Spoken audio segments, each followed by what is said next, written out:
Bom, meu nome é Mônica Mello, eu sou psicóloga, psicanalista, mestranda do Programa de Saúde Coletiva, participante do EPSENES, que é um núcleo de gênero aqui no CCS na UFSC. Bom, então, hoje a gente está para falar sobre a população travesti e transexual no SUS, um tema que é bem importante ser falado, porque é uma população que ainda não acessa muito os serviços de saúde e muitas das queixas dessas pessoas são de que eles não se sentem muito bem acolhidos dentro do sistema, né? Para começar a falar sobre transexualidade, travestilidade, existem algumas coisas que é importante que a gente aborde para que a gente possa começar a entender qual que é a condição transexual e travesti. Primeira coisa, identidade de gênero. Então, assim, quando a gente fala gênero, o que essa palavra gênero nos remete? Eu coloquei ali duas figuras, uma menina e um menino, né, duas crianças, que a menina o que se refere? Geralmente uma princesa delicada, é uma menininha de rosa, né? Isso já é um papel de gênero que é atribuído a ela.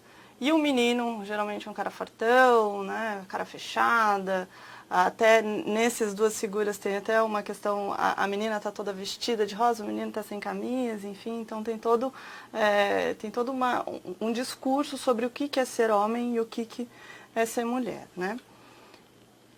Só que aí a gente vai falar então sobre o que é identidade de gênero. Então, basicamente, a gente tem várias identidades de gêneros, até recentemente olhei no Facebook, tem 56 identidades, enfim. Eu vou me restringir a algumas aqui, né, para falar sobre identidade de gênero, mas a identidade de gênero é como que a pessoa se percebe. Então, até coloquei uma figurinha ali de uma pessoa olhando para o espelho. Então, como que ela se percebe olhando no espelho? Pode ser uma travesti, isso já é bem importante, poderia até ter colocado ali, travesti é uma mulher, então a gente sempre se refere travesti no sexo feminino, então é uma travesti. Pode ser uma mulher transexual, um homem transexual, uma pessoa não binária e os cisgêneros. Então, assim, travesti é aquela pessoa que nasceu com um sexo que foi denominado como masculino, por causa da genitália, né, da presença da genitália masculina, e só que se identifica enquanto mulher, né, mas se denomina travesti.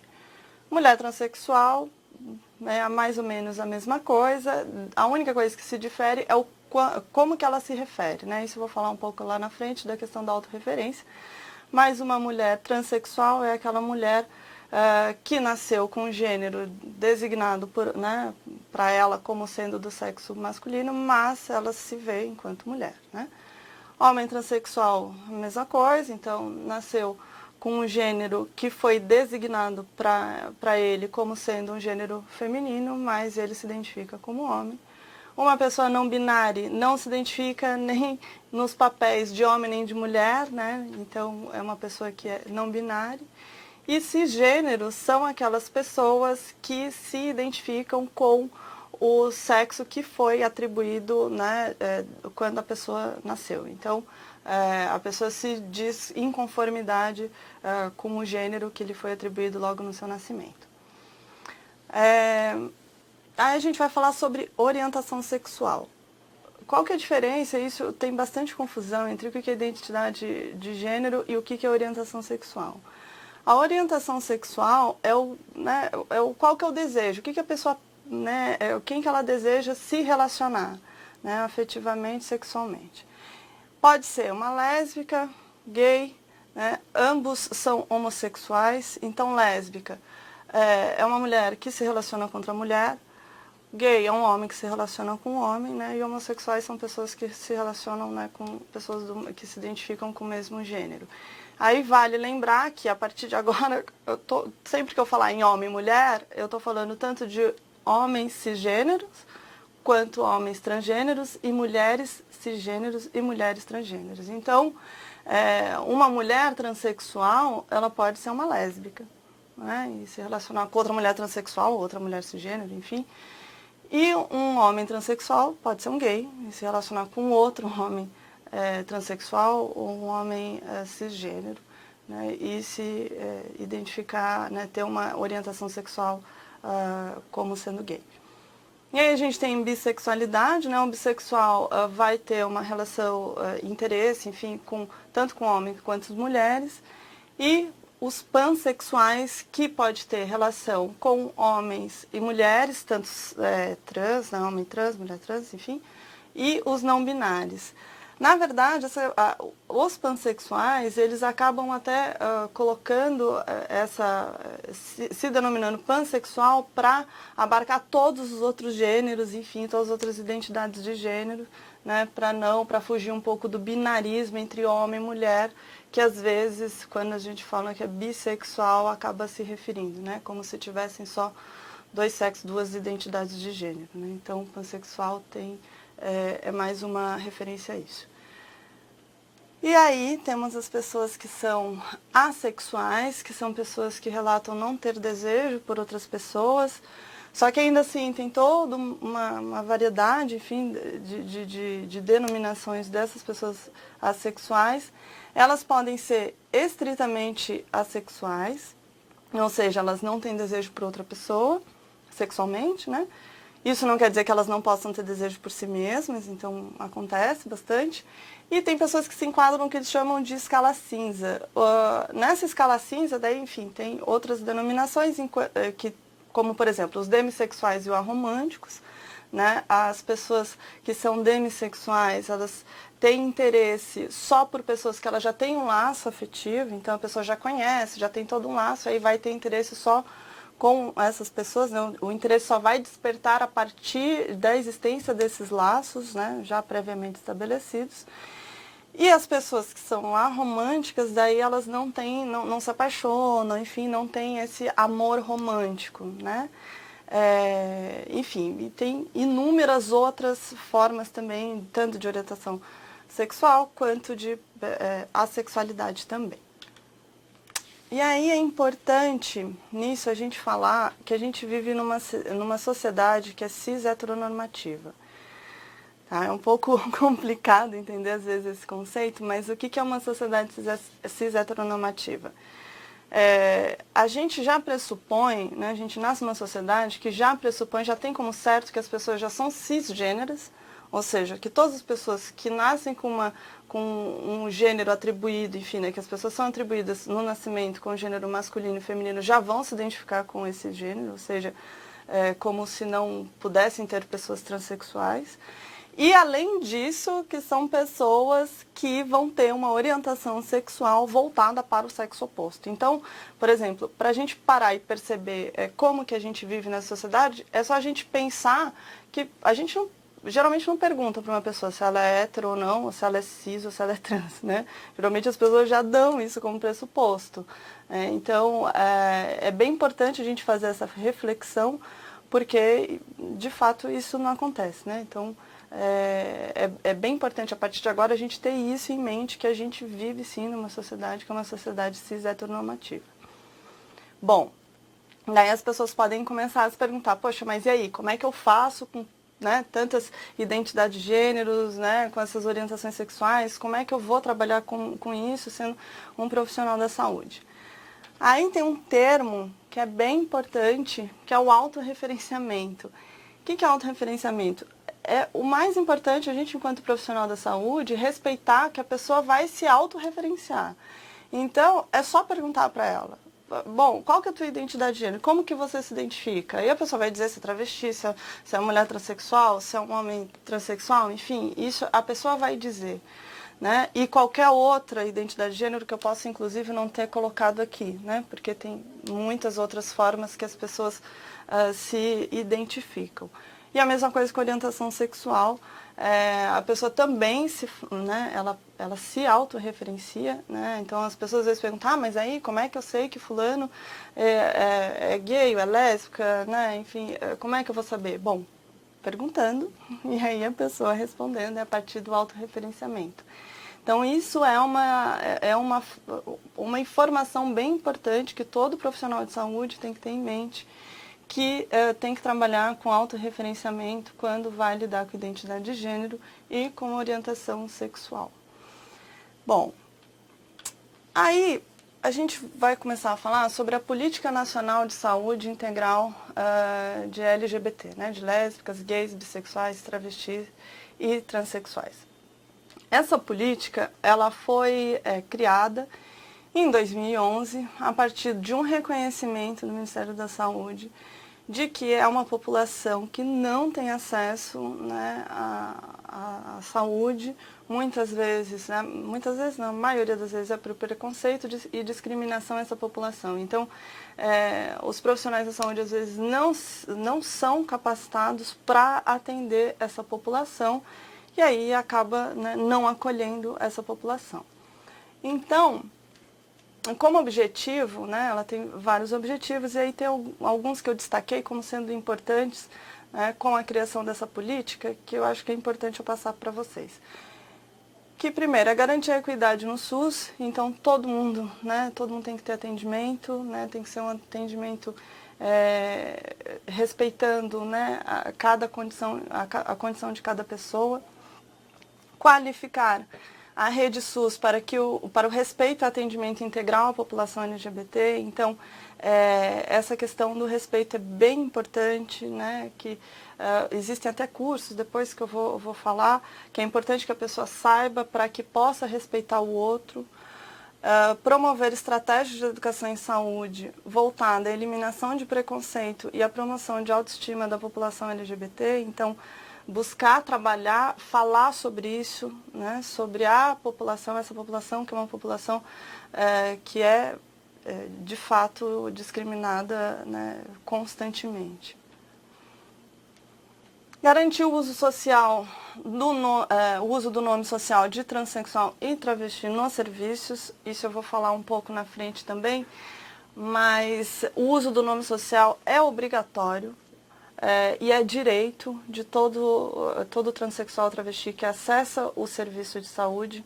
Existe um campo que se coloca, né, até na identificação, na carteirinha, que para colocar o nome social, e não é só colocar o nome social, é que todo mundo chame pelo nome social para evitar constrangimentos, né? Ampliar o acesso de pessoas LGBT ao SUS, garantindo respeito, acolhimento e atendimento qualificado. Então, hoje, se tem uma grande dificuldade de acesso nessas pessoas, né? Aqui em Florianópolis, a gente tem uma experiência de que um dos ambulatórios, na época na Lagoa da Conceição, agora está migrando para o Saco Grande, ele começou a atender essa população transexual, né, num horário alternativo, enfim. E aí começou a ter uma demanda bem grande dessa população, são pessoas que começam a se sentir à vontade de serem bem recebidas, né? Então começou a ampliar o acesso. Então isso é bem importante que com esse conhecimento, enfim, que as pessoas possam, né, acessar o SUS mesmo, que até então, sem todo esse acolhimento, sem esse trabalho, né, é difícil deles terem acesso. Garantia dos direitos sexuais e reprodutivos para a população LGBT no âmbito do SUS, né? Isso é bem importante também, até porque, eu até coloquei aqui, né, uma das coisas que é importante que não se esqueça, que tanto a mulher transexual quanto o homem transexual tem que fazer, né, no caso da mulher transexual, a prevenção de câncer de próstata, e o homem transexual fazer a prevenção do câncer de mama e colo uterino, né? E prevenir casos e ampliar acesso, então, a esse tratamento. No caso da Política Nacional LGBT, ela não se restringe só a travesti transexual, mas também as lésbicas, gays e bissexuais, até porque, né, tem um certo mito até de que, por exemplo, lésbica não transa, enfim, então são coisas que é importante que se abarque esse tipo de assunto, né, que se trate de forma natural para que possa realmente trabalhar, né, com a garantia desses direitos sexuais e reprodutivos. Bom, aí agora eu vou falar um pouco do nome social, que é importante e é uma das coisas que mais barra o acesso da travesti e do transexual, né, tanto o homem quanto a mulher transexual no serviço SUS, que é o não respeito ao nome social. Quando não se tem o respeito desse nome, primeiro que se viola a portaria 1820 de 2009. Essa portaria, ela prevê o direito de todo travesti transexual ter seu nome social não só impresso no seu cartão, né, como respeitado, né, por qualquer profissional da saúde que atenda esse público. Quando não é respeitado, bem frequentemente acontece o abandono do tratamento, a pessoa tem que se sentir bem, né?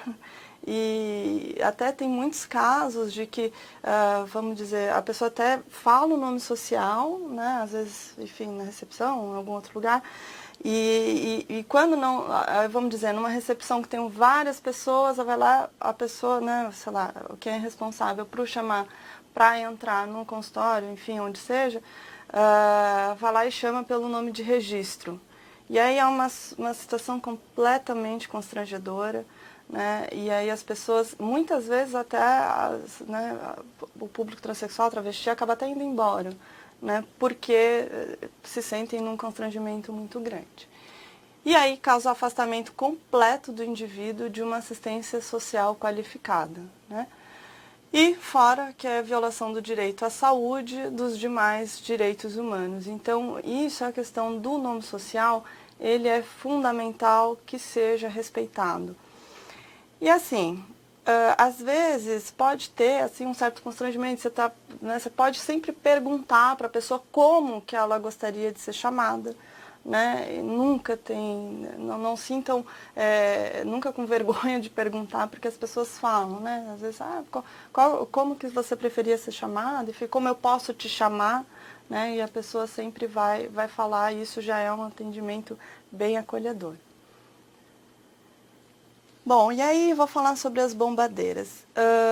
Antes de começar a entrar no slide específico, é importante que vocês saibam que, assim, tanto a mulher trans quanto as travestis, elas recorrem a alguns recursos para que para que elas tenham uma modificação corporal que se assemelhe mais ao que elas estão procurando enquanto feminino.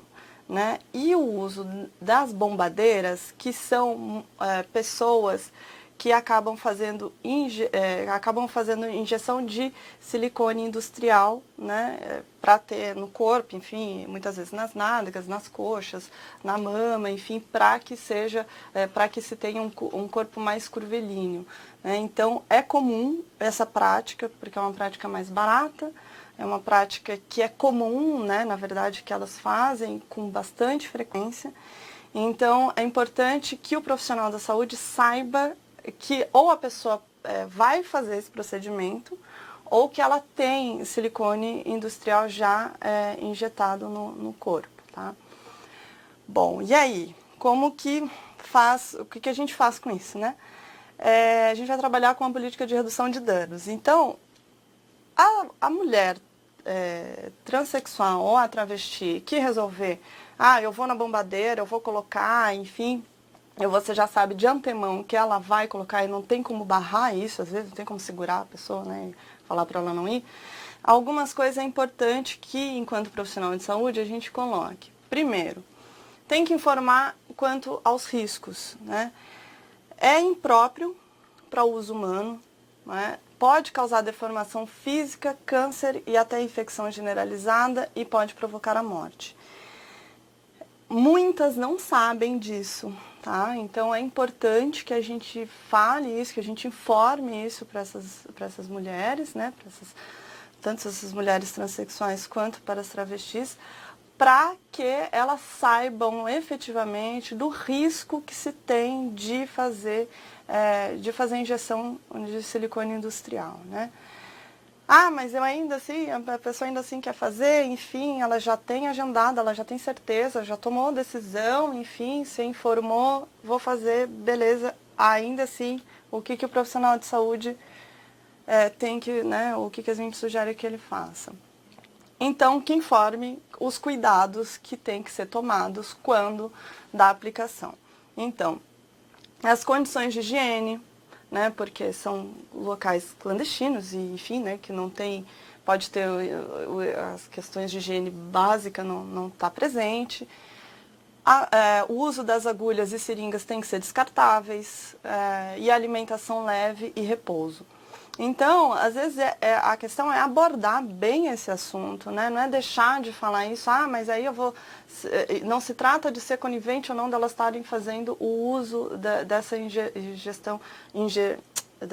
da injeção do silicone industrial, mas de informar de todos os riscos e como que tem que ser feito, né? Quando a gente não consegue fazer com que elas não façam uso disso.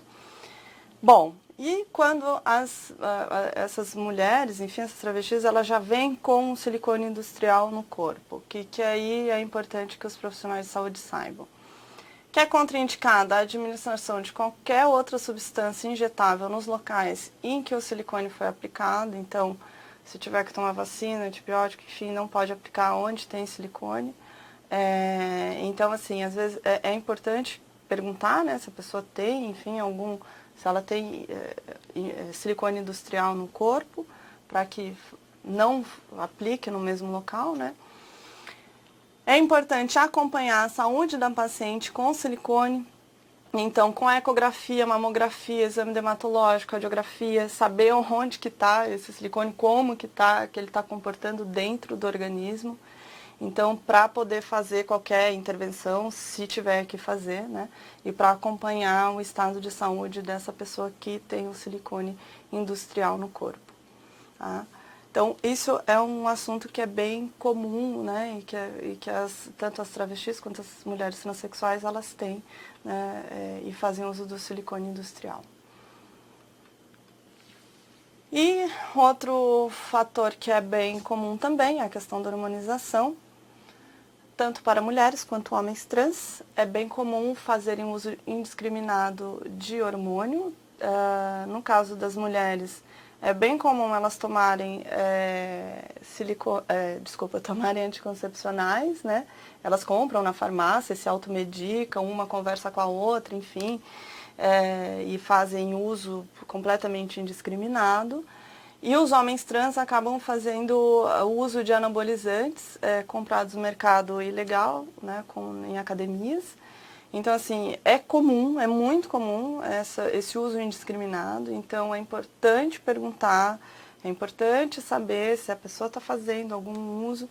E, se for o caso, tem que ter um acompanhamento do endocrinologista, ou enfim, ou de algum acompanhamento do uso desses hormônios, né? Porque não dá para elas fazerem essa automedicação, né? E elas vão fazer de qualquer forma, enfim, então é importante considerar que isso acontece. E aí a gente já entra no processo transexualizador. Bom, o processo transexualizador, ele é um processo que ele foi criado pelo SUS, em 2008, através da portaria 457, que ela vai autorizar a transgenitalização para mulheres trans. E em 2013, na portaria 2803, ele vai ampliar para os homens trans. No processo transexualizador, ele tem várias coisas que estão previstas dentro desse processo, que é, inclusive, a questão da hormonização, né? Então, pelo SUS, você consegue até fazer, dentro do processo transexualizador, você faz, inclusive, toda a hormonioterapia, né, através do processo transexualizador, com a administração de medicamento, enfim. Só que são em poucos lugares no Brasil hoje, né? Além da hormonização, também tem outras cirurgias, tanto a transgenitalização para mulheres trans, né, da construção de uma neovagina. Tem a mamoplastia, né, para os homens trans, na mamoplastia masculinizadora, né, no qual se retira, né, o seio, enfim, faz uma alteração, né, da retirada das mamas. Para as mulheres também, para as mulheres trans, faz uma mamoplastia de aumento das mamas. Redução do pomo de Adão, né, nas mulheres trans. E então tem uma série de procedimentos que são previstos no SUS. Só que hoje, nós, no Brasil inteiro, a gente tem somente 4 hospitais realizando essas cirurgias. A gente tem o Hospital das Clínicas em Goiânia, em Porto Alegre, em São Paulo e no Hospital Universitário da UERJ, né, da Universidade Estadual do Rio de Janeiro, que são os únicos hospitais hoje que estão fazendo essas cirurgias. E ainda assim, né, tem uma grande fila de espera. Além desses hospitais que fazem tanto os procedimentos cirúrgicos quanto os ambulatoriais, existem ainda mais 8 estabelecimentos ambulatoriais cadastrados no processo transexualizador, né, que aí fazem mais a administração dos hormônios, né. E aí, infelizmente, pela essa alta demanda, a maioria desses estabelecimentos estão com fila de espera grande. Na verdade, tem alguns que nem estão recebendo mesmo novos, né, a população ainda, porque, por exemplo, em São Paulo se realiza uma cirurgia por mês, né? Então você tem uma fila de espera bem grande para a demanda, que é uma demanda que está cada vez mais crescente, né? Daí fica até como informação e até sugestão que existe a possibilidade de criação de novos ambulatórios hospitais. Depende da iniciativa, né, do próprio hospital, ou enfim, até do posto de saúde, se ele quiser fazer essa adequação, ele pode fazer. Tem que ter um pré-requisito, é só entrar ali na portaria, né, do processo transexualizador, ali tem específico qual que é a exigência, né, do Ministério da Saúde para que se forme um processo transexualizador dentro daquele local, mas é possível pedir o credenciamento, qualquer estabelecimento pode pedir, pode se credenciar enquanto um estabelecimento para o processo transexualizador, e aí sim ter acesso a todos os medicamentos, até de hormonioterapia, enfim, para que possa atender essa população, né? Então, é bem importante que as pessoas saibam disso, porque recentemente até me surpreendeu um pouco que muita gente não sabia que o processo transexualizador ele existe no SUS, né? Embora seja relativamente novo essa portaria de 2008, mas eu acredito que já vai crescer bastante ainda, né? Aí eu coloquei algumas recomendações, então, para um atendimento inclusivo. Por que eu coloco assim como atendimento inclusivo? Porque a gente sabe, né, eu trabalho bastante com esse público e a queixa que tem muito grande é que eles não, né, é uma população que não se sente bem indo para ter um acesso à saúde, não vai numa unidade básica porque não se sentem bem. E muitas vezes porque o acolhimento, né, a maior parte da queixa é que o acolhimento não é satisfatório. Então, o que os profissionais de saúde podem fazer para contribuir para que esse acolhimento e esse atendimento seja um atendimento humanizado e que se realize um atendimento inclusivo? Então, essas recomendações eu busquei nesse caderno de atenção a homens e mulheres em situação de violência por parceiros íntimos, que foi produzido até aqui pelo Telesaúde de Santa Catarina. Foi através de um curso, né, mas tem esse material. E ali tem essa sugestão de vários itens, né, de como fazer esse atendimento inclusivo para não gerar violência, né, enquanto profissional de saúde, não fazer uma violência nesses usuários, né. De maneira geral, ali está LGBT, mas, enfim, né, cabe a todos os transexuais, né, e acho que se colocar isso em prática, realmente vai ser bem proveitoso para eles. Então, familiarizar-se com os recursos online e locais disponíveis para as pessoas LGBTs, né, então isso é importante a gente saber, né, e saber como tratar, enfim, se familiarizar sobre essa população. Reconhecer os diferentes movimentos organizados ou ONGs LGBTs, então existem muitas ONGs, né, e essas pessoas elas se sentem muito bem frequentando essas ONGs, então é importante às vezes até ter um contato ou ir conhecer, né? É bem importante, as ONGs geralmente são bem abertas para fazer essa ponte, né? Para que tanto troque informações quanto encaminhe, não só encaminhe, né? Mas que faça esse trabalho até de matriciamento junto com as ONGs, enfim, para que se tenha um trabalho em conjunto, né? Com esse público, enfim, tanto transexual quanto travesti e até, enfim, alguns dos outros, dos LGBT, né? Procurar informações e manter-se atualizado sobre os temas de saúde LGBT, isso é fundamental, não tem como fazer um bom atendimento se não tem a informação. Então, todo profissional de saúde tem que procurar, é importante se atualizar sobre esse assunto. Desafiar as atitudes negativas de seus colegas frente às pessoas LGBT, isso às vezes é um desafio, mas é importante. Às vezes a gente conversar com o colega, se vê que o colega teve uma atitude preconceituosa, discriminatória, é fundamental que se aponte isso para ele, né? Pode chamar a pessoa num canto e conversar, né? Falar numa boa, olha só, né? Não é legal isso, tu percebeu que tu fez isso e conversar sobre isso. Sugiro até que se for na unidade, né, na unidade básica, se isso também é um problema, se as pessoas têm esse problema, né, os profissionais de saúde têm um problema de entender qual que é a condição, faz grupo de estudo, conversa, convida, enfim, busca, né, ferramentas para que as pessoas discutam sobre isso, porque é fundamental que tenha todo esse diálogo, né? Interação profissional-paciente, né? Principalmente com o público transexual e travesti, você tem que sempre conversar muito, né? Tem que perguntar, tem que bastante, assim, né? Para saber como que essa pessoa se sente, enfim, e o que para chegar no melhor, né? No melhor atendimento, no melhor acolhimento para ele. Importante evitar deduzir orientação sexual ou identidade de gênero, considerando a aparência ou outras características da pessoa. Nenhum profissional de saúde tem que adivinhar nada, né?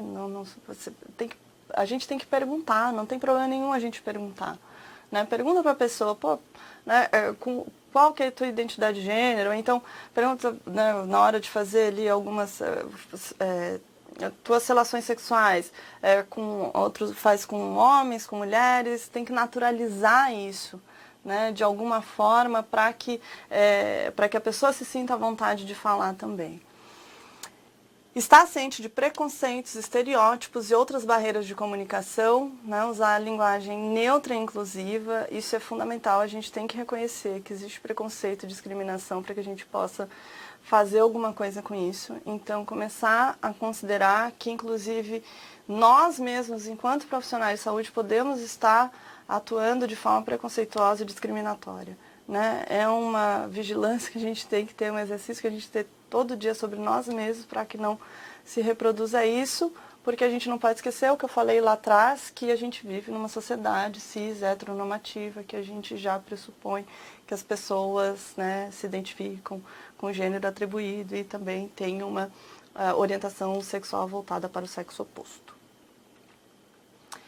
Permitir que as pessoas se auto-identifiquem, usem o seu nome social, levar em consideração que essa auto-identificação é um processo individual. Ou seja, muitas mulheres trans e travestis, ou homens trans também, eles podem, né, nesse processo, né, de transição, que é o que a gente diz, né, esse processo de transição, quando eles estão compondo o nome, muda de nome, né, então apoiar, né, mudança de nome, entender, ao invés de ficar perguntando, pô, mas tá mudando de nome de novo, tal, não fazer isso, né. Então, sempre apoiar todo esse processo, inclusive de transição. Não fazer julgamentos ou comentários morais, conservar uma linguagem corporal neutra e normalizar os antecedentes ou comportamentos sexuais, questionando a todos os pacientes. Então, com todos os pacientes, é bem importante perguntar muito mais do que a gente deduzir, né, de como que é a prática sexual daquela pessoa e de qual que é a orientação de gênero dela. Bom, aí eu recebi recentemente uma teleconsultoria que falava sobre crianças trans e isso já tem acontecido há um tempo, que tem chegado tanto em ONGs quanto no próprio SUS, crianças transexuais, né, eu sei de situações que de 4 anos de idade, 3 anos de idade, a criança já falando, né, já se sentindo, no caso, às vezes, uma mulher trans, uma menina trans ou um menino trans, né? E aí, o que a gente faz, né? Bom, criança é criança, né? Elas não têm muito... Elas querem se divertir, né? E se vestir da forma que elas acham melhor, enfim. Então, o trabalho acaba sendo muito com os pais, numa orientação do que é a transexualidade. Muitos acham que é uma patologia e não é. Então, informar e conversar, né, com os pais sobre isso. Uma questão da hormonização que pode surgir como dúvida, né? No SUS, a hormonização ela é prevista somente após os 16 anos. Então, no processo transexualizador, ele só é liberado a partir dos 16 anos, né?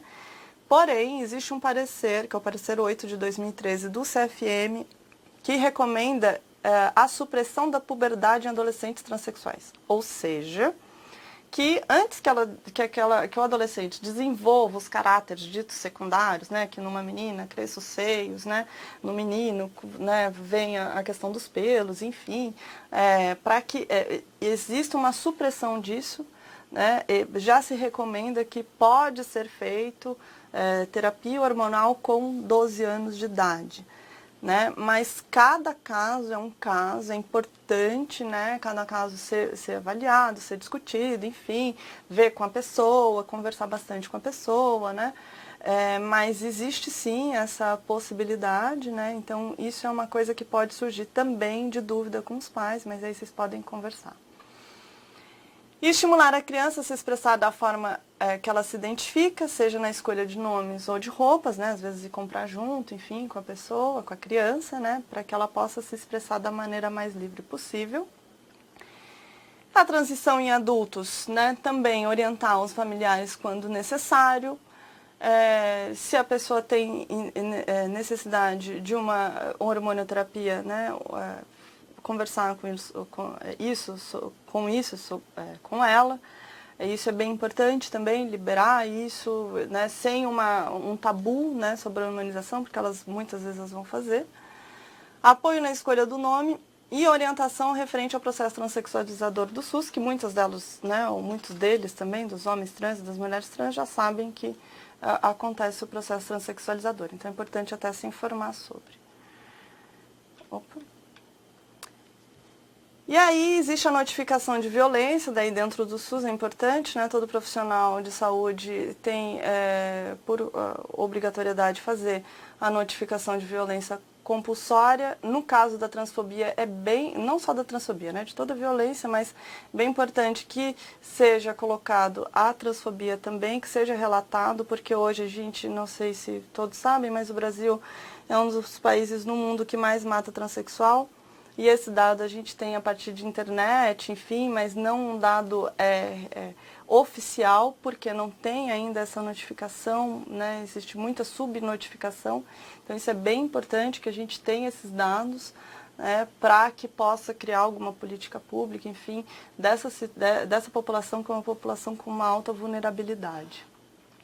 E a intersetorialidade, trabalhar com a assistência social, com a escola, né?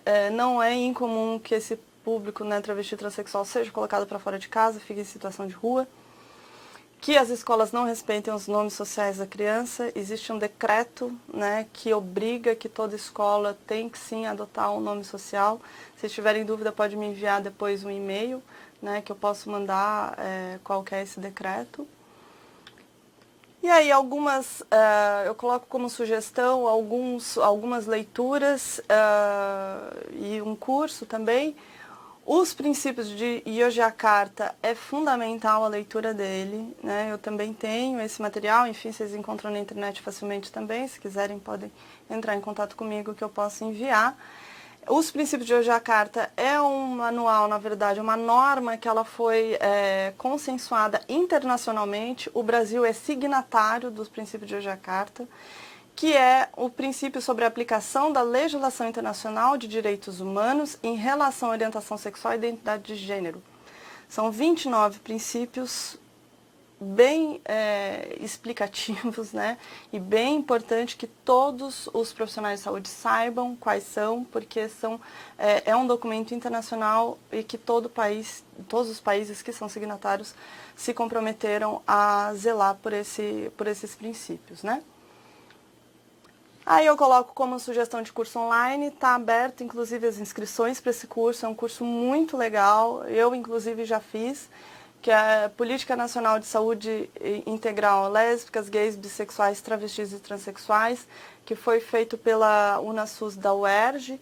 É bem legal esse curso, tem bastante material de vídeo, bastante material de leitura, eu recomendo para todo mundo fazer, é um curso que não é EAD, vocês fazem dentro do tempo que vocês puderem, enfim, eu acho que é bem interessante, todo profissional de saúde deveria fazer. E eu coloquei uma outra referência para vocês saberem mais, que tem esse livro, né, publicado pelo Ministério da Saúde, que é Transsexualidade e Travestilidade na Saúde. Tem vários artigos escritos, inclusive por homens trans e mulheres trans, sobre a condição da transexualidade e da travestilidade na saúde. Esse é bem fácil também de achar, né? Online, ele está disponível e é bem interessante vocês lerem. Agradeço a todos que tiverem interesse, que têm interesse em falar sobre isso. Meu e-mail é monicamcmelo, com 2 L's, @gmail.com. Vocês tiverem interesse, fiquem à vontade de me mandar e-mail, eu respondo todos os e-mails. E quiserem mandar teleconsultoria também, e eu também estou disponível para responder. Então tá, muito obrigada. Vamos lá, a Gisele de Oliveira tem uma dúvida. Em relação à hormonioterapia, o médico da UBS pode receitar? Sim. É bem comum, na verdade, assim, aqui, inclusive, né, a nossa experiência dentro daqui de Florianópolis, com esse ambulatório da Lagoa, eles faziam, né, a receita, né? Vocês podem até, inclusive, dar uma olhada ali no processo transexualizador, ali tem quais são os hormônios, enfim, que eles utilizam. Se vocês quiserem também, até tem como entrar em contato com o pessoal daqui, para ver quais são os hormônios que podem ser utilizados, né, e que eles usam mais, enfim. Mas sim, pode receitar. A única coisa é que, né, na maioria dos casos não tem disponível, daí a própria população acaba comprando, né, ou manipulando, enfim, né, mas pode sim. Não, bom, eu só acho que é um tema bem importante, né, que todo mundo tem que se familiarizar de alguma forma, tem bastante informação na internet, não precisa só procurar os próprios documentos oficiais, né, mas é uma população que faz muitos vídeos, né, que tem bastante coisa disponível na internet, vocês podem começar a procurar, né, para vocês se familiarizarem, poderem saber abordar e saber qual que é a realidade da população trans, travesti também. Só isso.